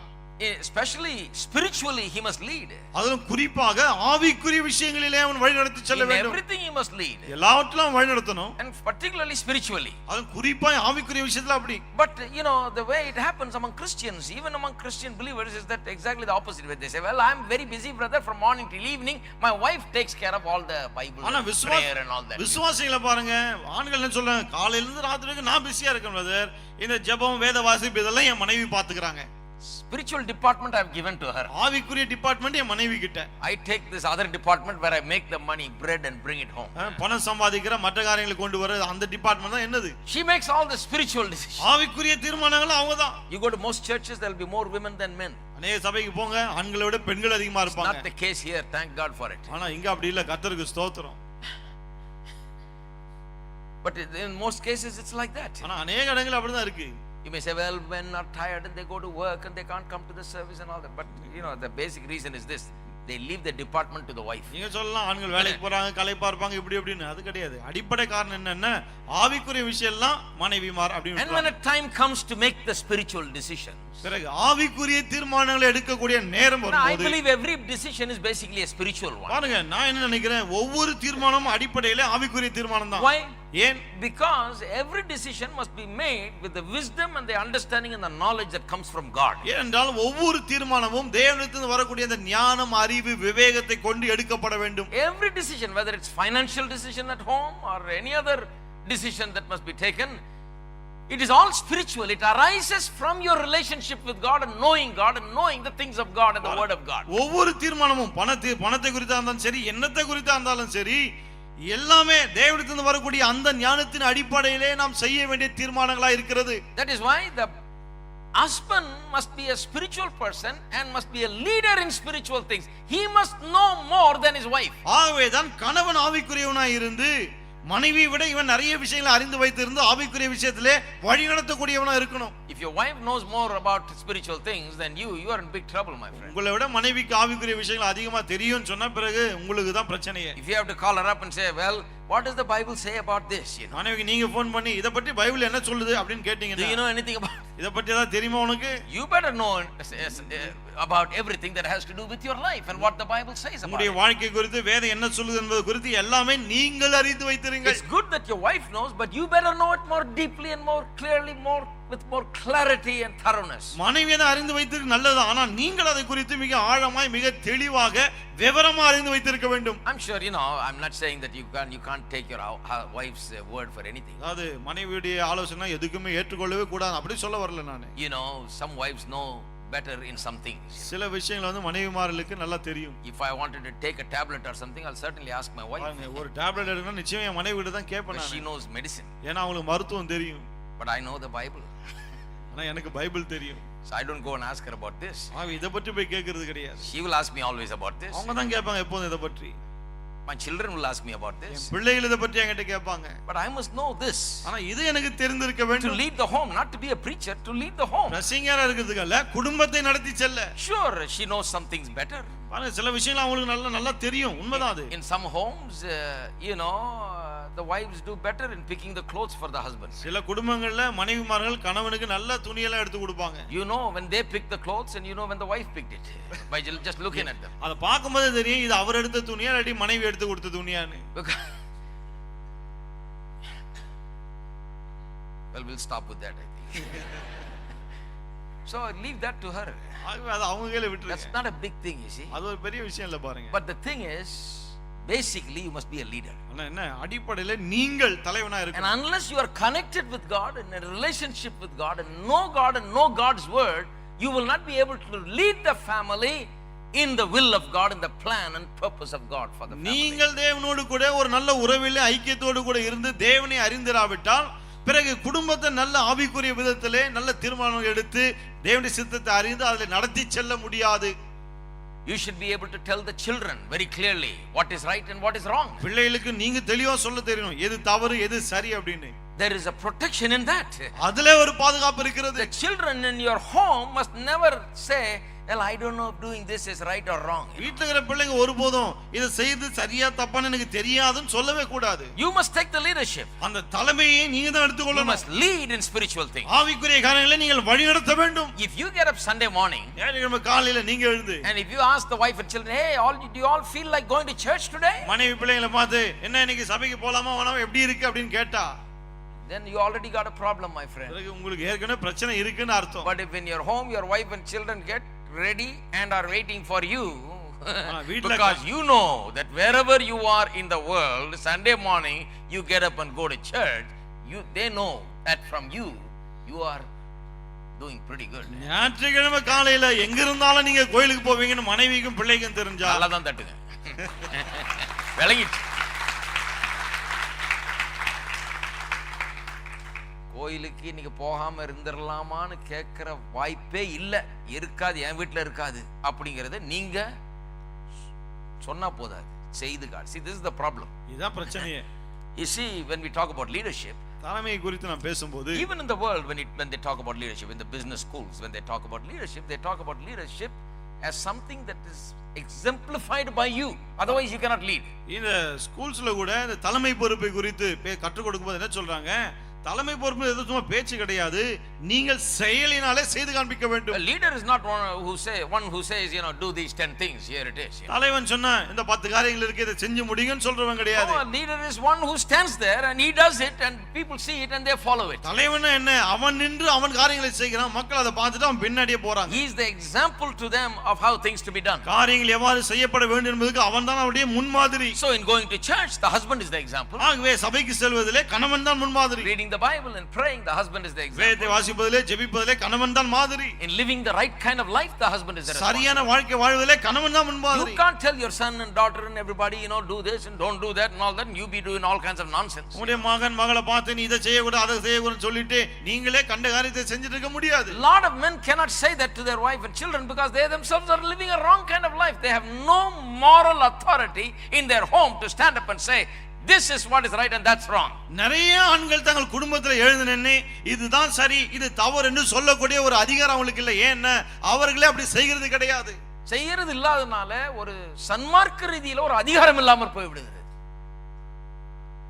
Wives don't look up to them. மனைவிமார்கள் அவங்கள அப்படி பார்க்கிறது இல்ல. Children don't look up to them. பிள்ளைகள் அவங்கள அப்படி பார்க்கிறது கிடையாது. Because before the wife and children they don't live right. ஏன்னா கணவன் மனைவிக்கு முன்னால பிள்ளைகள் முன்னால அவங்க ஒழுங்கா வாழ்வது கிடையாது. Therefore they have no authority. They feel like they have no authority to tell them what to do. ஆகவே தான் பிள்ளைகளுக்கு அவங்க என்ன செய்ய வேண்டும் என்று சொல்வதற்கு அதிகாரம் இல்லாததை போல உணர்கிறார்கள். And even if they tell them what to do, the children don't seem to listen because it is not followed by their own leadership example. அப்படியே இவங்க பிள்ளைகளை பார்த்து இப்படி எல்லாம் வாழுங்கன்னு சொன்னாலும் கூட அவங்க வாழ்றது கிடையாது. ஏன்னா அப்பாவே அப்படி கிடையாது. Now look at Joshua for example. உதாரணத்துக்கு யோசுவாவை பார்ப்போம். Turn to Joshua chapter 24. திருப்பிக்கொள்ளும் யோசுவா 24ஆம் அதிகாரம். Joshua 24. Joshua 24 and verse 45. 45. Verse 15, I'm sorry. 15ஆம் வசனம். 24:15. 24:15. And if it seems evil to you to serve the Lord, choose for yourself this day whom you will serve, whether the gods which your fathers served that were on the other side of the river, or the gods of the Amorites in whose land you dwell. But as for me and my house, we will serve the Lord. கர்த்தரை சேவிக்கிறது உங்கள் பார்வைக்கு ஆகாததை கண்டால் பின்ன யாரை சேவிப்பீர்கள் என்று இன்று தெரிந்து கொள்ளுங்கள். நதிக்கு அப்புறத்தில் உங்கள் பிதாக்கள் சேவித்த தேவர்களை சேவிப்பீர்களோ, நீங்கள் வாசம் பண்ணுகிற தேசத்து குடிகளாகிய எமோரியன் தேவர்களை சேவிப்பீர்களோ, நானும் என் வீட்டாரும் என்றால் கர்த்தரையே சேவிப்போம் என்றான். Now Joshua, I like Joshua. பாருங்க யோசுவா எனக்கு ரொம்ப பிடிக்குது. I think if you're a man, you got to be a man like that. நான் நினைக்கிறேன் ஒரு புருஷனா இருந்தா இப்படி தான் இருக்கணும். Here he is showing the leadership quality that is required from a husband and a man. பாருங்க ஒரு புருஷன் ஒரு கணவன் எப்படி தலைமை பொறுப்புல இருக்க வேண்டும் அதங்க முன்மாதிரியா காண்பிக்கிறான். He's looking at the nation of people and he's saying, you choose what you want to serve. ஒரு தேசத்தை பார்த்து என்ன சொல்றான், யாரை சேவிக்கணுமோ நீங்க தெரிந்து கொள்ளுங்கள். But I know what I'm going to serve. ஆனா நான் யாரை சேவிக்க போறேன்னு எனக்கு தெரியும். He says, but as for me, and he didn't stop with me, he says, as for me and my house, we will serve the Lord.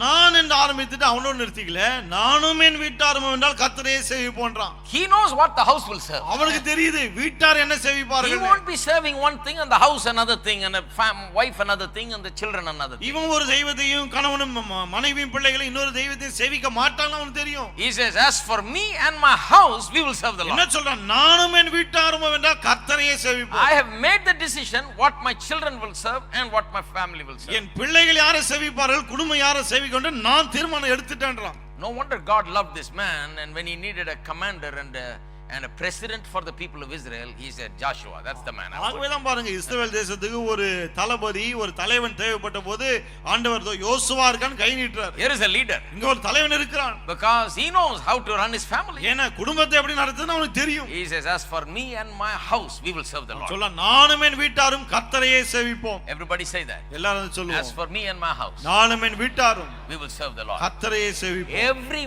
man must take his stand like that. ஒவ்வொரு ஆணும் இப்படி தான் இருக்கணும். In the house, வீட்டிலே. As for me and my house, we will serve the Lord. நானும் என் வீட்டாரும் கர்த்தரையே சேவிப்போம். So that's why you never ask your wife and children, do you want to go to church today or what? ஆகவே தான் மனைவி பிள்ளைகளை பார்த்தீங்கன்னா கோயிலுக்கு வரீங்களா இல்லையான்னு கேட்க கூடாது. But all of us, some men are good at leadership in this way. They say, what I say goes. Nobody talks. Shut up and just do what I say. சில ஆண்கள் எப்படி வழி நடத்துவாங்கன்னா, நான் சொன்னதான் வாயை மூடிட்டு என்ன சொல்றேனோ அப்படியே செய்யுங்க. That's not leadership. அது கிடையாது தலைமை. We are not talking about that kind of leadership. அப்படிப்பட்ட ஒரு தலைமை பொறுப்பை பற்றி பேசல. We are talking about a leadership that is moral, spiritual, that is built upon the word of God, that your wife and children will obey when you tell them to do. சன்மார்க்க ரீதியான ஆவிக்குரிய ரீதியான ஒரு தலைமை பொறுப்பை பற்றி பேசிக் கொண்டிருக்கிறோம். வேதத்தின் அடிப்படையிலே அது செய்யப்படுகிறது. அதை உங்களுடைய மனைவியும் பிள்ளைகளும் கேட்கும்போது அவர்கள் அப்படியே செய்கிறார்கள். If you live by God's word, தேவனுடைய வார்த்தையின்படி நீங்கள் வாழ்ந்தால், if you live for God, தேவனுக்கென்று வாழ்ந்தால், and you do the right thing, பிறகு நீங்கள் சரியான காரியத்தை செய்யுங்கள், and you exemplify what life is, வாழ்க்கை எப்படி என்பதை நீங்களே வாழ்ந்து காட்டுங்கள், your wife and children will have no problem following you. பிறகு உங்களை பின்பற்றுவதிலே மனைவிக்கும் பிள்ளைகளுக்கும் எந்த பிரச்சனையும் இருக்காது. See, without you being very spiritual, you cannot really be a good husband. நீங்க ஆவிக்குரிய மனுஷனா இல்லாம நல்ல புருஷனா இருக்க முடியாது. Hello. ரொம்ப குவைட்டா இருக்கு. Everybody say amen. எல்லாரும் ஆமென் சொல்லுவோம். Unless you're really getting into the word and being a very spiritual person, living right for God, you cannot really be a good husband. தேவனுடைய வார்த்தைக்குள்ளே நீங்கள் இறங்கி ஒரு ஆவிக்குரிய மனுஷனாய் சரியான வாழ்க்கையை நீங்கள் வாழாவிட்டால் நல்ல முன்மாதிரியா இருக்க முடியாது. If you live right and live before God and do what God's word says, you'll have no problem getting your wife and children to follow you. நீங்கள் ஒழுங்காய் வாழ்ந்தால், தேவனுக்கு பயந்து தேவனுடைய வார்த்தையின்படி வாழ்ந்தால், பிறகு உங்களுடைய மனைவி உங்களுடைய பிள்ளைகளும் உங்களை பின்பற்றுவதிலே எந்த பிரச்சனையும் இருக்காது. You make the decision. தீர்மானங்களை நீங்க தான் எடுக்கிறீங்க. For me and my house we will serve the Lord. நானும் என் வீட்டாரும் கர்த்தரையே சேவிப்போம். About Abraham, God said, Abraham குறித்து தேவன் சொன்னார். Let's go to that passage, 18, Genesis chapter 18. ஆதியாகமம் 18ஆம் அதிகாரம். Because there are people here that are new to the Christian faith, and I think, you know, I want to, sometimes I feel like just going on just quoting, you know. சில சமயம் அப்படியே சொல்லிட்டே போணும் போல இருக்கு. ஆனா புதுசா ரட்சிக்கப்பட்டவங்க அங்க இருக்காங்க. They're coming with great interest to hear, and I want them to know where it is. மிகுந்த ஆர்வத்தோடு கேட்க வர்றாங்க. ஆகவே அது எங்க இருக்குன்னு அவங்களுக்கும் தெரியணும். Genesis chapter 18. ஆதியாகமம் 18ஆம் அதிகாரம். Let me read to you verse 19. 19ஆம் வசனத்தை வாசிக்கிறேன். Or verse 17 onwards. 17ல இருந்து வாசிக்கிறேன். See, God was getting ready to go and judge Sodom and Gomorrah. தேவன் Sodom கொமோராவை நியாயந்தீர்க்க ஆயத்தமாகறாருங்க. Right? And he wanted to tell Abraham about it. ஆபிரகாமுக்கு அத குறித்து சொல்ல விரும்புகிறார். Because he says, how can I do this without telling my friend? என் நண்பனுக்கு சொல்லாம இத நான் எப்படி செய்வேன்றாரு. What is God's friend Abraham like?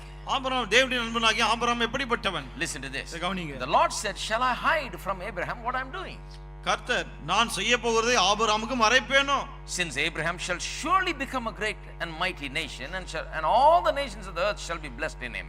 Abraham பெரிய பலத்த ஜாதியாவதனாலும் அவனுக்குள் பூமியில சகல ஜாதிகளும் ஆசீர்வதிக்கப்படுவதனாலும், for I have known him in order that he may command his children and his household after him, that they keep the way of the Lord, to do righteousness and justice, that the Lord may bring to Abraham what he has spoken to him. கர்த்தர் ஆபிரகாமுக்கு சொன்னதை நிறைவேற்றும்படியாய் அவன் தன் பிள்ளைகளுக்கும் தனக்கு பின்வரும் தன் வீட்டாருக்கும் நீங்கள் நீதியை நியாயத்தை செய்து கர்த்தருடைய வழியை காத்து நடவுங்கள் என்று கட்டளையிடுவான் என்பதை நான் அறிந்திருக்கிறேன் என்றார். Here is one of the great men of God. இங்க ஒரு மிகப்பெரிய தேவதாசன் இவன்.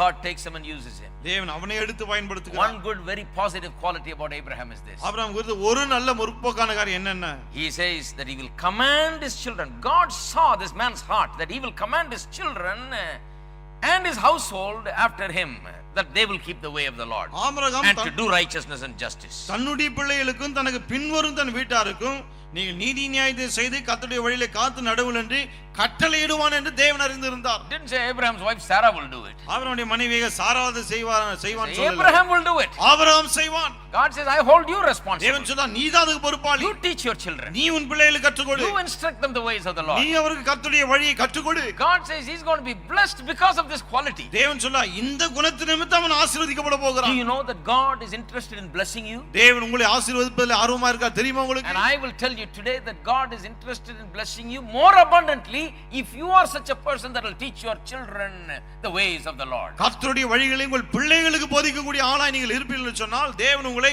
சம்பூர்ணமாய் ஆசீர்வதிப்பார் என்று உங்களுக்கு சொல்லுகிறேன். You know why?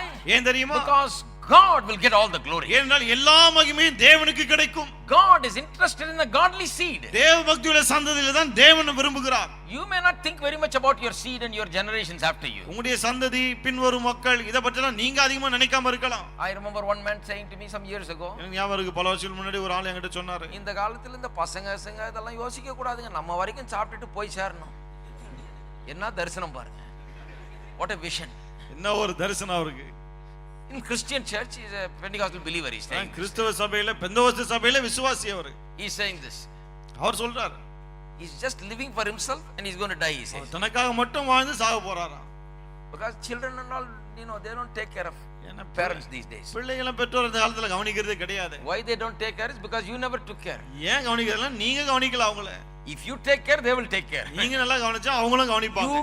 You teach them the ways of the Lord. கர்த்தருடைய வழிகளை அவங்களுக்கு கற்றுக் கொடுங்கள். Then how will they not honor their father and mother? அப்படி இருக்கும்போது எப்படி தாய் தகப்பனை கனம் பண்ணாம போய்டுவாங்க? Surely they will take care. நிச்சயமாய் கனம் பண்ணுவார்கள். The thing is, you have not worked with them from the beginning. ஆனா என்னன்னா ஆரம்பத்துல இருந்தே இப்படி வேலை செய்ய விட்டுட்டீங்க. Now you are disappointed. இப்போ ஏமாற்றம். The Bible clearly teaches. வேதம் ரொம்ப தெளிவாய் போதிக்கிறது. Abraham is such a man who will teach his children the ways of the Lord to do righteousness and justice. Abraham நீதியை நியாயத்தை செய்து கர்த்தருடைய வழியை காத்து நடவுங்கள் என்று கட்டளையிடுவான் என்று வேதம் சொல்கிறது. To take care of the parents is righteousness and justice. பாருங்க நீதி நியாயம் என்பது பெற்றோரை கவனித்து நல்லா பராமரிக்கிறது தான். To leave them in the street, that is not righteousness. தெருவுல விட்டா அது கிடையாது நீதி நியாயம். To take care of them is the right thing before God. பெற்றோரை ஒழுங்கா கவனிக்கிறது தான் கர்த்தருக்கு முன்பாய் சரியான காரியம். All these things are intertwined. It all is all linked with one another. இதெல்லாம் ஒன்னோடு ஒன்னு அப்படியே பின்னி பிணைஞ்சு இருக்கு. So it cannot work separately. ஆகவே தனித்தனியா வேலை செய்யாது. And God is interested in our children, in our children's children, and all of that. தேவன் நம்முடைய பிள்ளைகள், அவருடைய பிள்ளைகள், அவருடைய பிள்ளைகள் இதெல்லாம் ஆர்வம் காட்டுகிறார். That is why God is so pleased with the man. He sees the heart of the man who has a heart to teach his children the ways of the Lord. ஆகவே தான் கர்த்தருடைய வழிகளை தன் பிள்ளைகளுக்கு கற்றுக் கொடுக்கிற உள்ளமுள்ள ஒருவனை காணும்போது தேவன் அதிலே பிரியமா இருக்கிறார். He notes that. அதை கவனிக்கிறார் தேவன். There is a man who will teach his children. அவர் சொல்றான் இங்க இருக்கிறான் இவன் தன்னுடைய பிள்ளைகளுக்கு அதை போதிப்பான். How many fathers are here that will teach their children? எத்தனை பெற்றோர்கள் தன்னுடைய பிள்ளைகளுக்கு அதை போதிக்கிறீர்கள்? I tell you my friend, if you are already doing it, commit yourself. நான் சொல்றேன் ஏற்கனவே நீங்கள் அப்படி செய்யாத இருந்தால் இன்றைக்கு அப்படி செய்யும்படி தீர்மானம் எடுங்கள். Teach your children the ways of the Lord. கர்த்தருடைய வழிகளை பிள்ளைகளுக்கு கற்றுக் கொடுங்கள். Not just by words only, but also by deed. வெறும் வார்த்தைகளால் மட்டுமல்ல செயலிலும் காட்டுங்கள். The children know the Lord through you. உங்கள் மூலமாய் கர்த்தரை உங்கள் பிள்ளைகள் அறிந்து கொள்ளட்டும். That is why the Bible says in Proverbs 22:6. ஆகையால் நீதிமொழி 22:6 வேதம் சொல்கிறது. Train up a child in the way that he should go, and when he is old, he will not depart from it. பிள்ளையானவன் நடக்க வேண்டிய வழியிலே அவனை நடத்தி அவன் முதிர் வயதிலும் அதை விடாதிருப்பான். Train the child. பிள்ளையை நடத்து பயிற்சி கொடு. This is not some limited kind of training that says don't smoke, don't drink, don't do this, don't do that. பாருங்க இப்படி நடத்துன்னு சொன்னா குடிக்க கூடாது, சிகரெட் பிடிக்க கூடாது, இப்படி போக கூடாது, அப்படி போட இதெல்லாம் மட்டும் நடத்துறது கிடையாது. That is only a limited sphere. இது வந்து ரொம்ப ஒரு வரம்புக்குட்பட்ட ஒரு நடத்துதல். Sure, all that is nice. பாருங்க இப்படி எல்லாம் இருக்குது நல்லதுதான். But the thing is, to train is something more than just telling him not to smoke and drink. ஆனா பயிற்சி கொடுன்னு சொன்னா வெறும் சிகரெட் பிடிக்காத குடிக்காதன்னு சொல்றது மட்டும் கிடையாது. அதை விட இன்னும் நிறைய இருக்கு. But lot of parents they have only done this. நிறைய பெற்றோர்கள் இத மட்டும் தான் பண்ணிருக்காங்க. That is why lot of young fellows are there that don't smoke and drink, but they do everything else. ஆகவே நிறைய வாலிபர்கள் இருக்காங்க, குடிக்க மாட்டாங்க, சிகரெட் பிடிக்க மாட்டாங்க, ஆனா பல விஷயங்களை செஞ்சிட்டு இருப்பாங்க. கேட்டா சொல்லுவாங்க எங்க வீட்டுல சிகரெட் எல்லாம் குடிச்சிட்டு உள்ள போக முடியாதுங்க, பின்னிடுவாங்க. அது மட்டும் ஸ்ட்ரிக்ட். ஆனா மீதி எல்லாம் you have to train up a child in the way that he should go. பிள்ளை அவன் நடக்க வேண்டிய வழியில அவனை நடத்த வேண்டும். Train up the child to live the spiritual life, mental life, emotional life, bodily life. Everything you have to teach him. ஆவிக்குரிய பிரகாரம், சரீர பிரகாரம், உணர்ச்சிகளிலே மற்ற எல்லா விதத்திலும் எப்படி நடக்கணுமோ அவனை அப்படி நடத்தணும். Train him up positively. முற்போக்கான விதத்திலே பயிற்சி கொடுங்க. Not just telling him don't do this, don't do this, don't do this is not training. சும்மா இத செய்யாத, அத செய்யாத, இப்படி செய்யாத, அப்படி செய்யாத இது சொல்றது அல்ல பயிற்சி. Training is teaching literally. பயிற்சின்னு சொன்னா கற்றுக் கொடுத்தது. Teaching what he must do. Teaching what he must do. என்ன அவன் செய்யணுமோ அதை கற்றுக் கொடுக்கணும். That is what training involves. பயிற்சினா அதுதான். So he must be in an environment where the things of God are taught. ஆகவே தேவனுடைய காரியங்கள் போதிக்கப்படுகிற ஒரு சூழலில் அவன் இருக்க வேண்டும். And the teacher in the home is the father. வீட்டிலே ஆசிரியர் அப்பா. That's the way it is. அப்படிதான் அது. That's the key to the success of the family. குடும்பத்தின் வெற்றிக்கு திறவுகோல் அதுதான். That is why there is a price to pay for successful marriage and family. ஆகவே தான் வெற்றிகரமான திருமண வாழ்க்கை, குடும்ப வாழ்க்கைக்கு நம்ம ஒரு கிரயம் செலுத்த வேண்டியதா இருக்கு. What is that price? என்ன கிரயம் அது? You got to be serious about life. நீங்க வாழ்க்கை குறித்து சீரியஸா இருக்கணும். You got to live right. நீங்க சரியா வாழ வேண்டும். You got to do what God's word says. தேவனுடைய வார்த்தை சொல்கிறது நீங்கள் செய்ய வேண்டும். You got to lead an exemplary life. நீங்கள் தான் அவளுக்கு முன்பாய் முன்மாதிரியான ஒரு வாழ்க்கையை வாழ வேண்டும். Because when you pay that price, then you reap the harvest. ஏனென்றால் அந்த கிரயத்தை நீங்க செலுத்தும் போது அறுவடையை பின்னால் அறுக்கிறீர்கள். All your life. வாழ்நாள் எல்லாம். Because when he is old, he'll be just like what you trained. ஏன்னா வயசாகும் போது நீங்க எப்படி பயிற்சி கொடுத்தீங்களோ அதே போல இருப்பான்.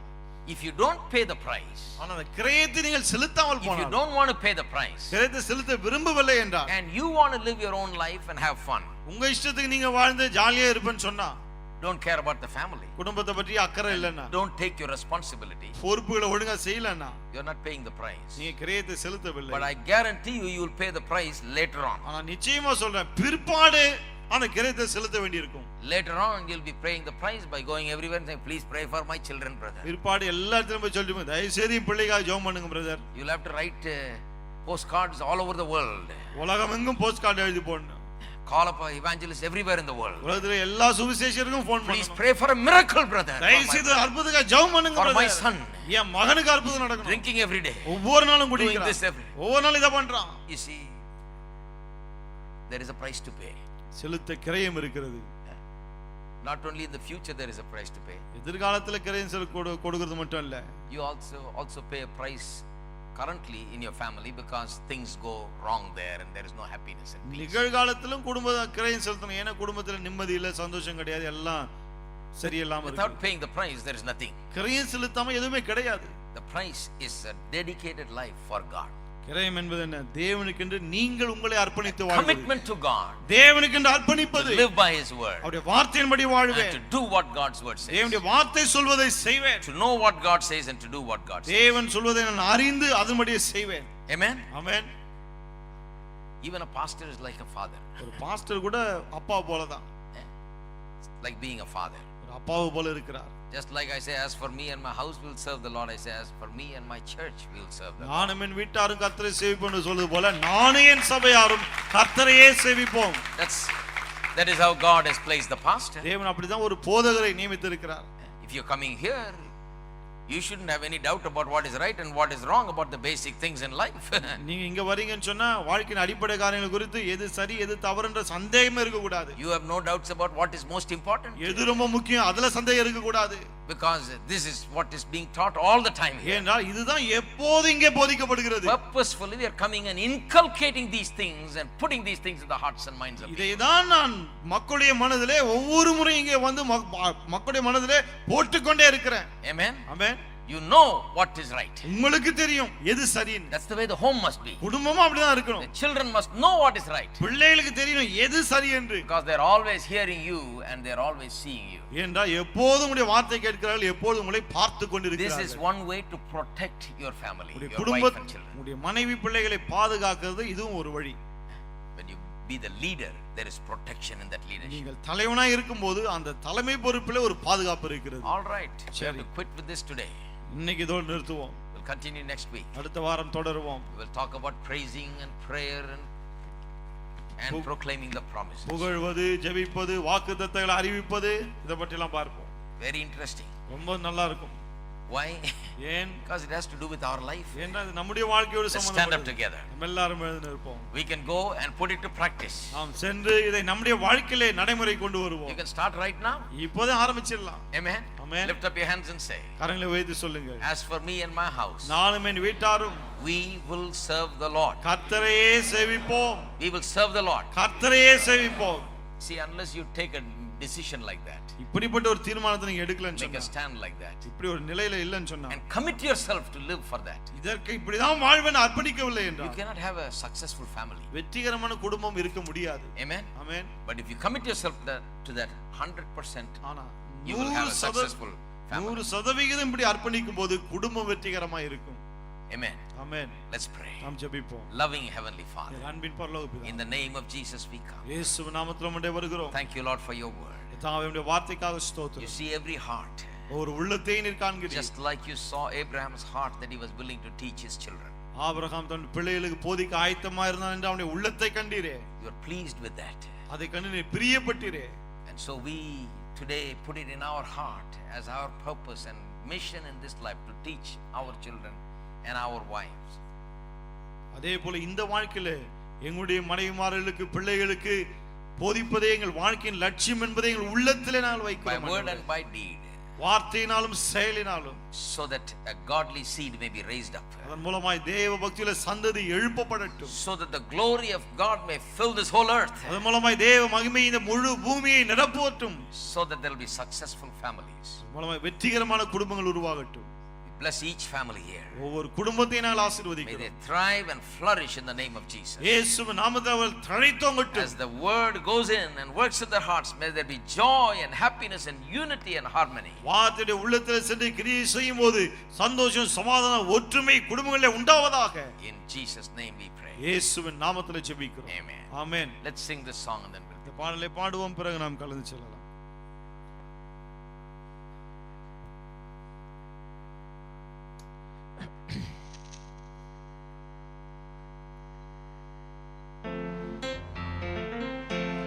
இரக்கத்தில் ஐஸ்வர்ய சம்பன்னரவர், அவர் இரக்கங்கள் காலைதோறும் புதியவைகள்.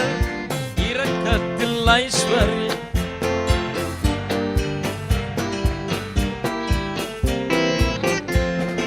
மனதுருக்கம் நிறைந்தோரவர்,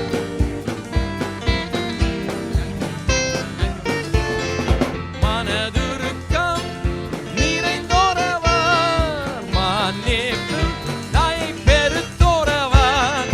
கர்த்தர் நல்லவர் என்று பறைசாற்றுங்கள், கர்த்தர் நல்லவர் என்று பறைசாற்றுங்கள். இயேசு நல்லவர், பாட்டு பாடுங்கள், என்றும் நல்லவர், தாளம் போடுங்கள். இயேசு நல்லவர், பாட்டு பாடுங்கள், என்றும் நல்லவர், தாளம் போடுங்கள். God bless you. இயேசு நல்லவர், பாட்டு பாடுங்கள், என்றும் நல்லவர், தாளம் போடுங்கள். இயேசு நல்லவர், பாட்டு பாடுங்கள், என்றும் நல்லவர், தாளம் போடுங்கள்.